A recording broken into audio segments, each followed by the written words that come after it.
Not പുസ്തകം ഈ രൂപത്തിലാണ് വെക്കേണ്ടത്. ഒരു 30-40% ഇടയിൽ വലതുഭാഗത്തേക്ക് ചെരിച്ചു വെക്കണം.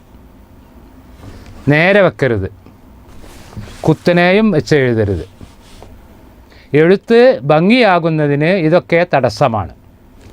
അപ്പോൾ നോട്ട് പുസ്തകം വയ്ക്കേണ്ടത് ഈ രൂപത്തിലാണ്.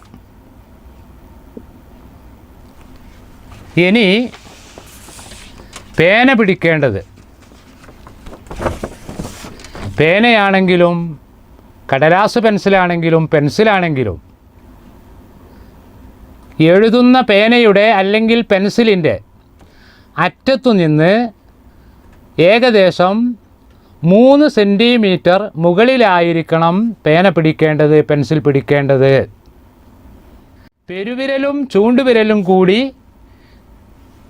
ഇങ്ങനെ പിടിക്കുക. നടുവിരൽ ഇതിനൊരു താങ്ങായി മാത്രം വെക്കുക. എന്നിട്ട് എഴുതുക.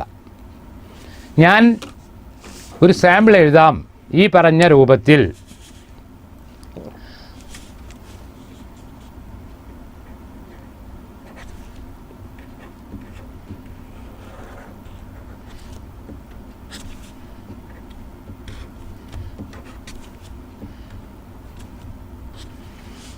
അതുപോലെ ചെറുവിരലും അതിനോടടുത്ത വിരലും പേപ്പറിൽ തട്ടാതെ മടക്കി വെക്കണം. കയ്യിൻ്റെ മണിബന്ധം മാത്രമേ എഴുതുന്ന സ്ഥലത്ത് നിലത്ത് തട്ടാവൂ, അഥവാ പേപ്പറിൽ തട്ടാവൂ. ഇതുപോലെ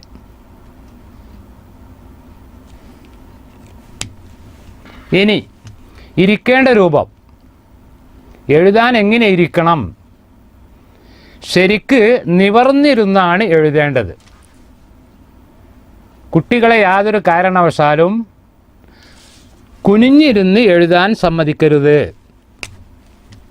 ഇതുപോലെ. അതുപോലെ വളരെ അകലത്തിലിരുന്നും എഴുതാൻ പാടില്ല.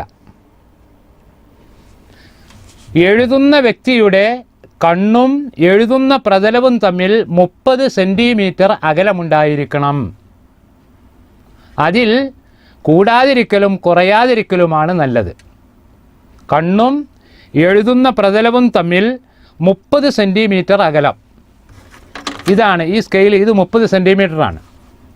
അപ്പോൾ കണ്ണും എഴുതുന്ന പ്രതലവും തമ്മിലുണ്ടാകേണ്ട അകലം 30 സെൻറ്റിമീറ്റർ. അപ്പോൾ ഇങ്ങനെ എഴുതാം. ഇങ്ങനെ എഴുതാൻ സമ്മതിക്കരുത്.